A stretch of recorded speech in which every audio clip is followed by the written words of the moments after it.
எங்களுடைய பண்ணைக்கு வந்து ஒரு தோராயமா ஒரு 50 நாட்டு மாடு தேவைப்படுது. அப்போ உள்ளூர் பகுதியில வந்து இருக்கிற கிராமங்கள்லாம் நாங்க தேடி போகும்போது வந்து பார்த்தீங்கன்னா, இருக்கிற நாட்டு மாடுகள் எல்லாமே இந்த பகுதியில இருக்கக்கூடிய வியாபாரிகள் தான் வாங்குறாங்க.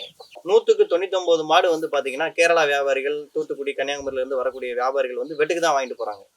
இப்படி இந்த மாடுகள் எல்லாமே வெட்டுக்கு போறத தடுக்கிறதுக்கு எங்களால என்ன முயற்சின்னு வந்து பார்த்தீங்கன்னா, இப்போ வியாபாரி போய் வந்து பார்த்தீங்கன்னா, வாங்குற மாட்ட விட, அவங்க வாங்குற விலைய விட கூடுதலா ஒரு 500, ரூ. 1000 நாம குடுத்து, இந்த பகுதிகள்ல யார் யார் குடுக்குறாங்களோ, அவங்கள்ட்ட வந்து நம்ம வாங்கிக்கிறோம். தோராயமா ஒரு 1 வயசுலேருந்து 1 1/2 வயசு கன்னுக்குட்டி வந்து பார்த்தீங்கன்னா, ஒரு 8,000லேருந்து 10,000, ரூ. 12,000 வரைக்கும் வருது. ஒரு தலையீத்துலேருந்து 3வது ஈத்து சென மாடு வந்து நெர சென மாடு வந்தீங்கன்னா, ஒரு 15லேருந்து 20 வரைக்கும் வாங்குறோம். கன்னுக்குட்டி போட்ட மாடு 20க்கு மேலே குடுத்து வாங்குறோம். இது சராசரியான விலை.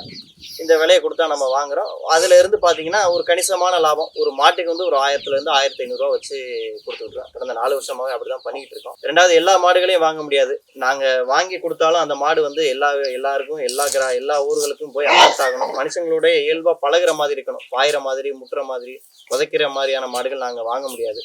அதாவது நாட்டு மாடு வாங்கணும்னு முன் வந்திருக்கதே மனிதர்களுடைய பெரிய ஒரு முன்னேற்றமான ஒரு விஷயம் தான்.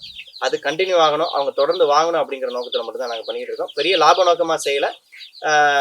ஒரு மினிமம் ப்ராஃபிட். நாங்க அன்னைக்கு உழைக்கிறதுக்கான என்ன ஒரு சம்பளம் கிடைச்சா போதும் அப்படிங்கிற மாரி தான் பண்ணிட்டு இருக்கோம். ஒரு மாட்டுக்கு அதிகபட்சமா ஒரு 1000லேருந்து 1,500 வச்சு பண்ணிருக்கோம்.